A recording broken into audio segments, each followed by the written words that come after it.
Good to go? All right, awesome. So yeah, hi everybody. My name is Megan. I usually go by Miss Megan since I'm a children's librarian at Five Forks. And today I'm going to be talking about fandom knitting. And let's see. So first of all, what is fandom knitting? Fandom knitting can mean a lot of different things. The main thing is regarding the recreation of knitted items that you see in movies or TV. However, I also extend this definition to also include things that are inspired by something, a TV show or a fandom that you are a part of. So, fandom knitting can mean quite a few things. I went through and I pulled some examples of fandom knitting recreations. We're going to start talking about first recreations. Then we're going to get into things like inspired pieces, creating your own patterns, and all of that as well. But for those of you who may be new to this, here are some example of fandom recreations. This is by no means the only examples of fandom knitting, but these are ones that came to mind for me. The first one is Harry Potter. I think a lot of people, I know for myself included, that was something, creating the house scarves and the Weasley sweaters and all of that. That was sort of my first time experiencing people recreating knitted items they saw in films. Another example would be Doctor Who. Doctor Who is quite a bit of pretty famous knits in it. The main one is Tom Baker's, the Fourth Doctor, his huge scarf, which if you have not seen it, I highly recommend looking it up. I can't remember how long it is, but it's insanely long. And it's pretty infamous among not only Doctor Who, but as just, I think, geek culture in general. You also have the example of like Amy Pond. She was the companion to the 11th Doctor. She has a red scarf that I've seen people recreate. And the current Doctor, Jodie Whittaker, her rainbow scarf. When I was doing research for this, I actually found people who had recreated her rainbow scarf as well. Sherlock, funnily enough, a lot of these are based in Britain. Many of these that I came across, not all, we'll get to some later that are based on American movies, but a lot of them are based in Britain, including Sherlock. So John Watson's jumpers are his sweaters. He has a cabled kind of oatmeal sweater as well as a Christmas sweater that is I've seen recreated multiple times. A more recent version is Outlander. A lot of people I've seen have recreated the shawls. There's an amazing triangle shawl that is meant to be able to wrap around your body and tie in the back so it stays in place. And I've seen several people who have recreated that, as well as some capelets and some cowls, arm warmers, that type of thing. And then there are some that have just maybe one or two things that have been recreated within the movie or the TV show. So Lord of the Rings, the Pippin scarf. Most of the things I think in Lord of the Rings are woven, but if you notice Pippin, who's one of the hobbits, his little scarf is actually knitted, and I've seen people recreate that. The movie Penelope, if anyone knows that movie, her scarf that she wears across her face and around her head is one I've also seen recreated. Hunger Games, Katniss's cowl. She has this very interesting kind of half-body cowl that she wears, I believe, in the second, if not the third film that's been recreated. The Lion, the Witch, and the Wardrobe. You have Mr. Thomas's very famous red scarf that I've seen several people create. In some other more recent works, Thor: The Dark World, Darcy's hat. She's one of the main characters in several of the Thor movies, and her hat has a very interesting kind of almost herringbone design to it that I've seen created. And Black Panther, Nakia's infinity scarf, which is one I've actually considered making myself because it looks super cozy and great for this time of year as well. 20 feet long. Thank you. I was wondering how long the Doctor Who scarf is. 20 feet long. It's massive. Is there any, so these are just some examples of fandom recreations that I've seen. Is there any others that y'all can think of that you've seen or you've even made yourself? If not, that's totally cool. Not exactly a recreation, but I made Zelda socks a little while ago with the Zelda kind of emblem on there. There you go. Very nice. There is one thing I didn't include on here was animation and video games. I'm a gamer myself, so I've seen a lot of different things, either the like Assassin's Creed or Zelda or Mario. So many different knits that are recreations or inspired by, as well as animated films or animated TV shows. I have seen Adventure Time, Finn's Hat. I've seen it made with like felt and fleece, but I've also seen amazing like knitted versions of it as well. All right. So we're going to move on to recreating a knitted piece. So let's say that you have watched a film or a TV show and you see a piece that you love and you would like to try and recreate it for yourself. What kind of process would you go through for that? So the first thing I always recommend is double checking and seeing, does a pattern already exist? There's no point in recreating or reinventing the wheel. So double check and see if a pattern has already been created. You can always alter it or change it to fit more what you're wanting, but that will at least start the process off in a very easy way for you. Ravelry and search engines are your friends when you are doing this. I'm sure most of us know what Ravelry is, but just in case we have anybody who's new to knitting or crocheting, it's basically an online database of all of these patterns and for knitting and crochet, as well as community boards. So one of the great things about it is that you can go in there and you can search for items based off of like the weight of the yarn, how much yarn you have, if you're looking to make a scarf or a sweater or something like that. But not only is Ravelry great for this, also just search engines in general. So if you use Google or if you use DuckDuckGo or anything else. When you're doing these searches, I have some recommendations on how to go about this. One is being aware with your search terms. So let's say you're wanting to make the Doctor Who scarf and you're wanting to see if a pattern already exists. What you want to do is if you search for just Doctor Who scarf, you might find a pattern, but you're more likely going to just find images of Tom Baker in his scarf. And maybe you're looking for one of the other Doctor Who scarves that are out there. So you want to be specific with your search terms. And you also want to make sure you include knitting pattern or crochet pattern as part of your search terms. So the examples I gave here were Doctor Who scarf knitting pattern, John Watson's sweater knitting pattern, and then Nakia Black Panther scarf or cowl knitting pattern. If you can also get a little bit more specific than that. So let's say, for instance, John Watson, you're wanting his Christmas sweater. You could put in John Watson Christmas sweater knitting pattern, and that'll help narrow down the field for you. And the other thing I recommend is as you're searching and you're finding either blog posts or maybe projects on Ravelry or something like that, make sure you read through the post as well as looking over some of the project notes. That's one of the cool things with Ravelry is that people who have created the piece can comment and can even leave links to their versions of the pattern. And they will a lot of times leave information about like, oh, this part of the pattern was a little tricky, or here's a way to adjust it or something like that. So that can give you more information about it, as well as maybe suggestions about what type of yarn to use or anything like that. Let's see.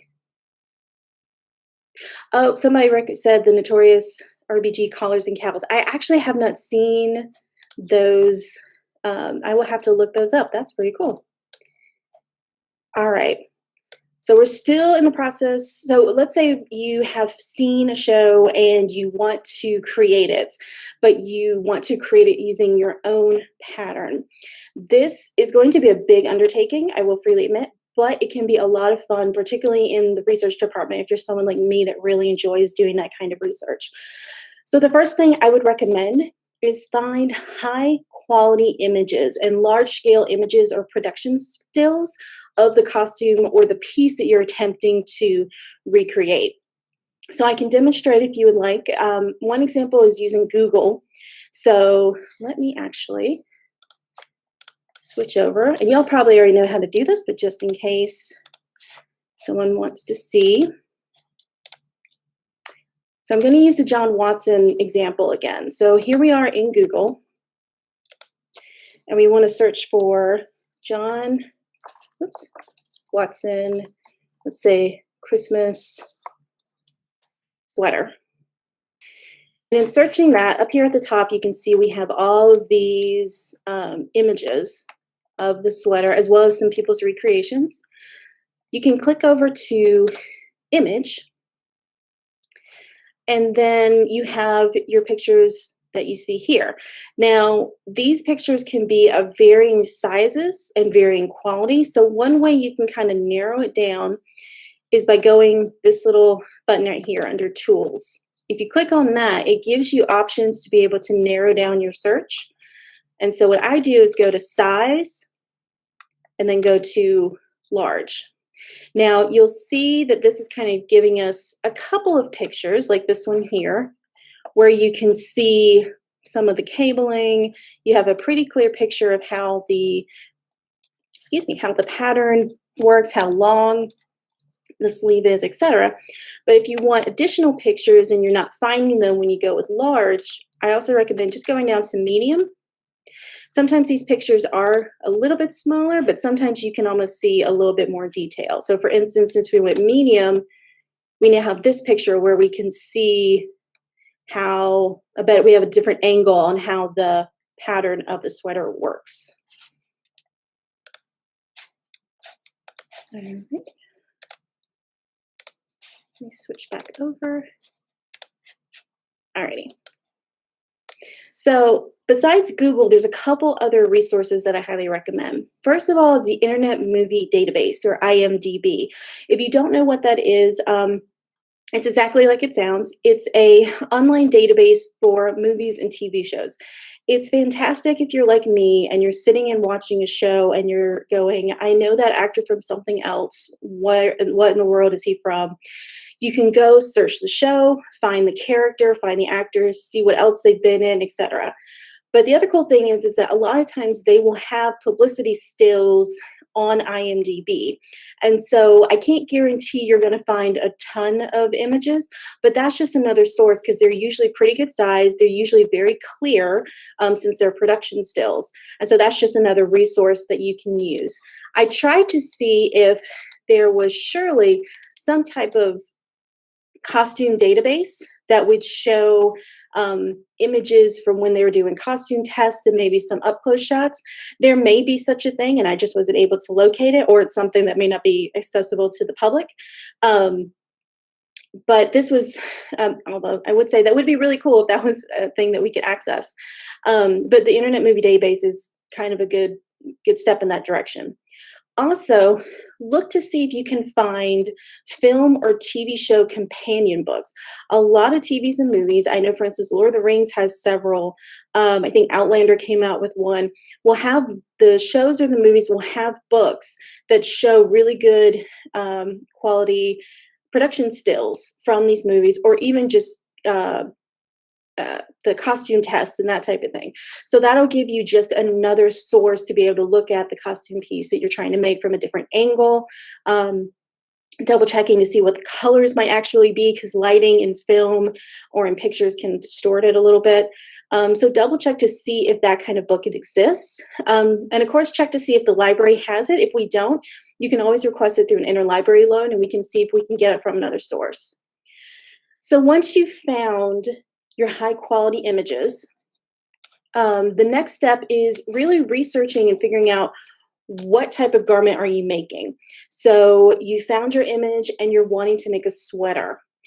Start researching and finding books and other materials about constructing sweaters, because that is a very specific skill that you may have a lot of questions on or need to research or determine specific things regarding the item that you're making.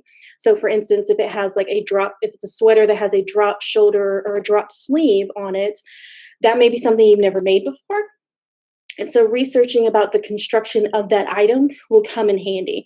So same thing with like a scarf or a shawl. If you're making a shawl, is it a triangle shawl? Is it a half circle? Is it a full circle? So start researching that specific type of item. Along with that, research any specialty stitches or skills you may need. So for instance, do you need Fair Isle? Are you going to be doing a lot of color work? Is there a bunch of cables on the piece that you've never done before, or you need help determining, well, how big is this cable? And different types of ribs. Is it a 1x1, a 2x2? That type of thing. So start looking into the different skill sets that you'll need. And there's a lot of websites that you can look at. YouTube is really great for demonstrations. And also we have a whole bunch of books, and you can check out the library resources, which I'm going to show here.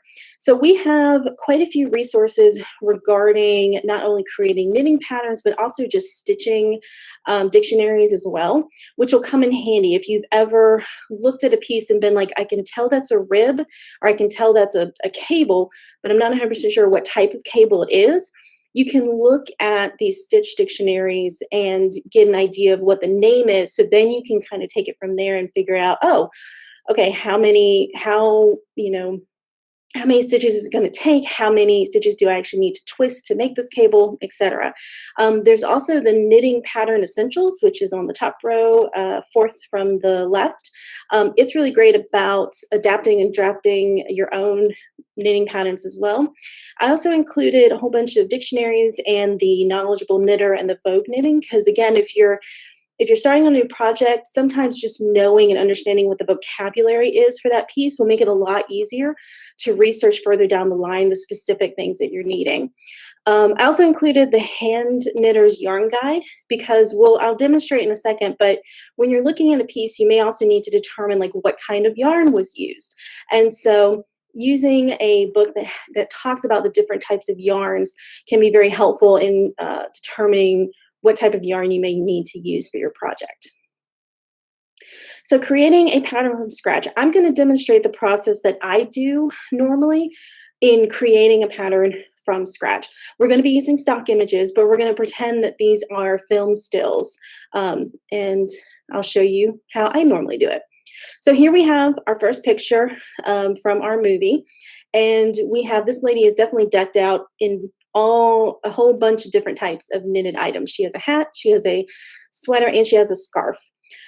I am drawn to the scarf. So the first thing I will notice is of course what the item is. So from what I can tell, since it's around her neck, it is a scarf. The next thing is usually the color. This is where the idea of inspiration versus recreation comes in. This is a very cool white tone, which is not a type of or a color I normally wear. So do I really want to recreate this 100%? So it's that same kind of cool white? Or do I just like the style of this piece and just want to recreate that using a different color yarn? So that's something to consider. The next thing that I take note is the stitch. So from this picture, looking at it, I can determine it is one of two things. Well, actually, you can also eliminate some things. So I can tell it's not a garter stitch. It is either a stockinette stitch, which means that you are doing knitting on one row and purling on the next, or it might be a 1x1 rib, which means you have one row that is all purls, or basically knit one, purl one, knit one, purl one, for those that don't know. But I can't tell 100%. So that would be where swatching would come in handy. And I can do some test swatches to see, okay, which one of these, if I do a 1x1 rib, or if I try and just do a stockinette stitch, which one looks closer to what I'm doing. The other thing is the yarn. So looking at this, I can tell that the yarn has a bit of a halo to it, or a bit of a bloom to it, which is the fuzziness that you see, which to me means a couple of things. It is likely has some type of, or the main thing it means is that it has some type of fiber in it that causes that bloom. So it may have mohair, it may have some cashmere, maybe some angora, possibly alpaca. So it's likely not just a straight wool, it's probably a blend. Now there is one thing from this picture that I definitely can't tell, and that's the length of this scarf. I can tell since it's around her neck, and it appears to be around her neck at least maybe 2 times, that it is pretty long. I also, that's the other thing I didn't mention, you can tell from the stitches that they are quite big. And so that means either this yarn, first of all, is either worsted or a possibly a bulky weight. And also the person who made it used a larger needle as well to create that. But going back to what I was saying, you can't really tell how long the piece is.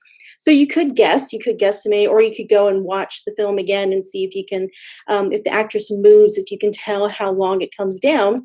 You also can just search and see if you can find another film still that is from a different angle, which I have right here.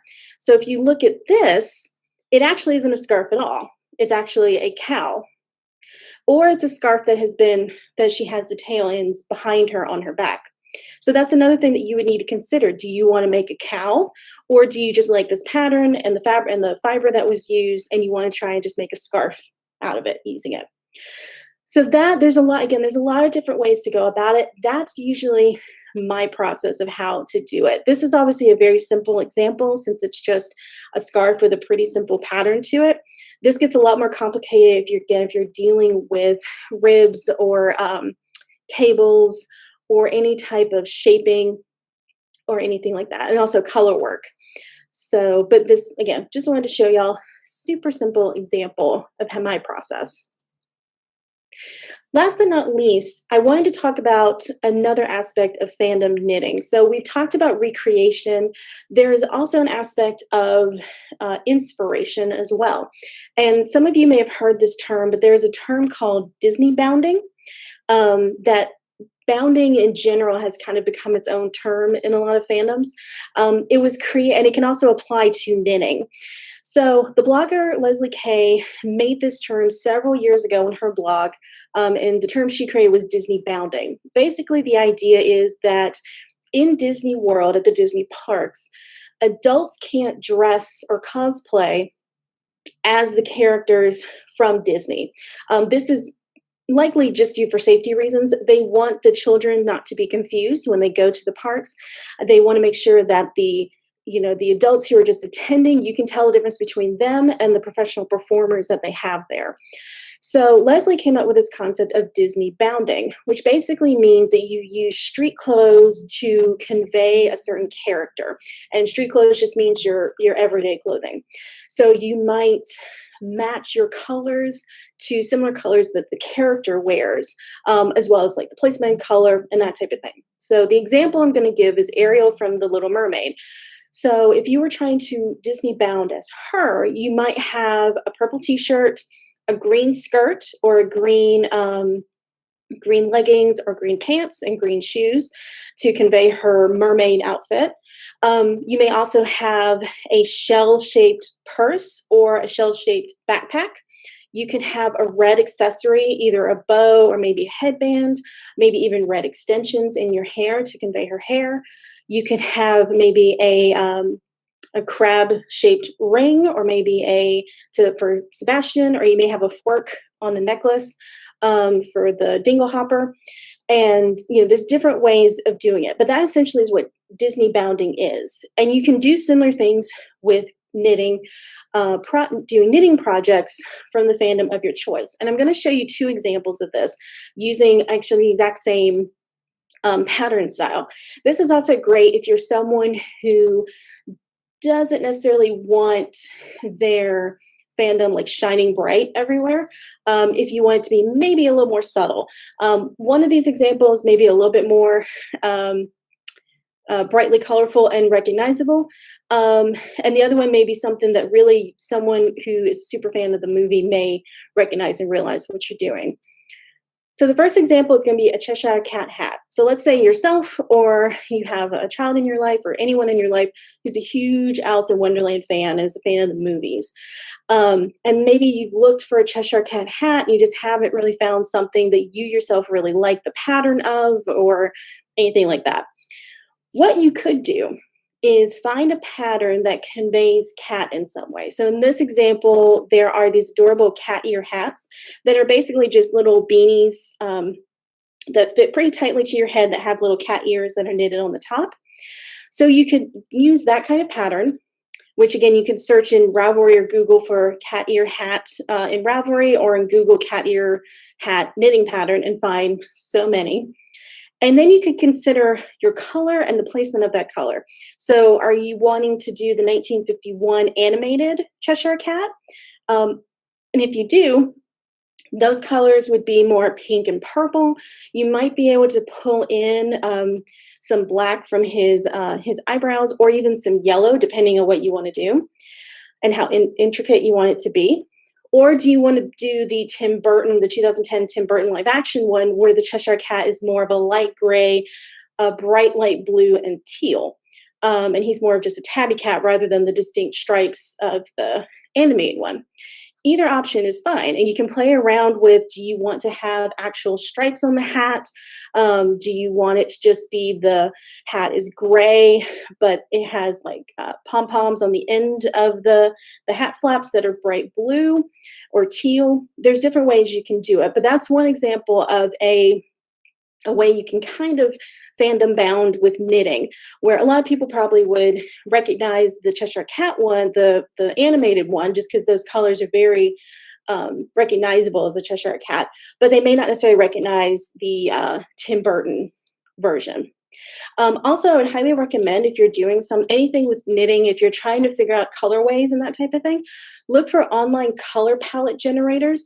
I played around online. There are so many. There's one from a company called Canva, Canva, where you can actually put in a picture and it'll help you pick out the colors from that image. So that can give you kind of an idea of how many colors you may want to use, as well as an idea of which colors to look for in your yarn as you're searching. I also have another example that you can use the same pattern for, and that's a Black Panther hat.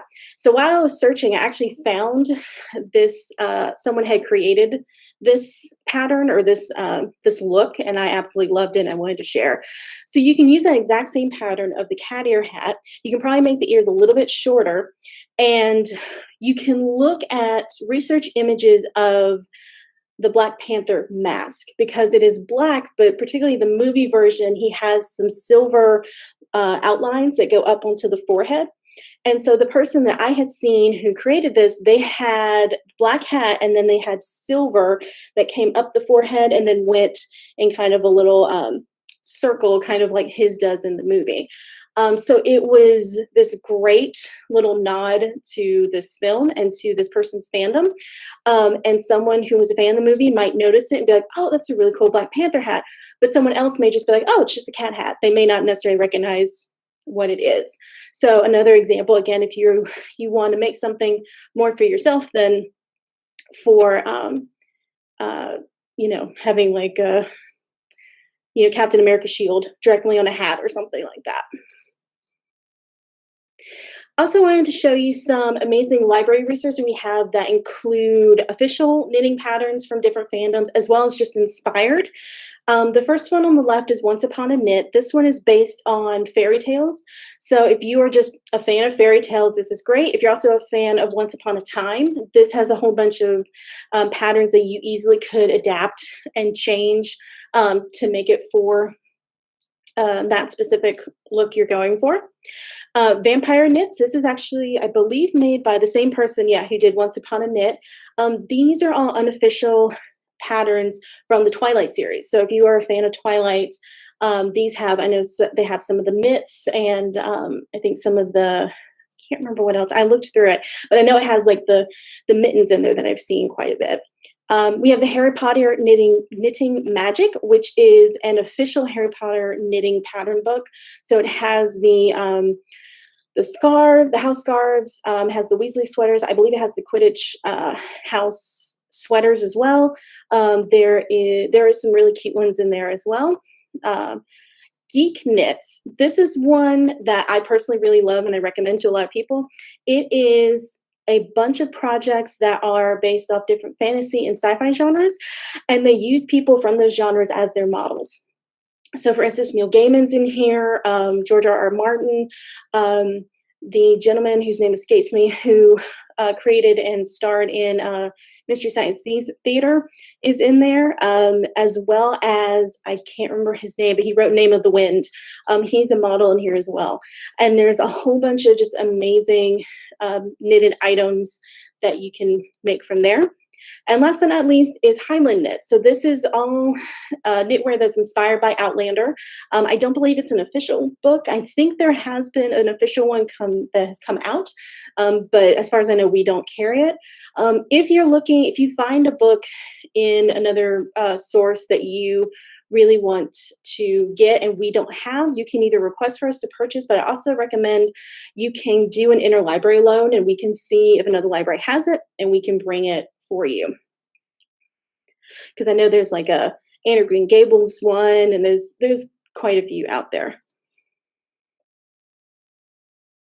And that is it. That's my presentation for Fandom Knits.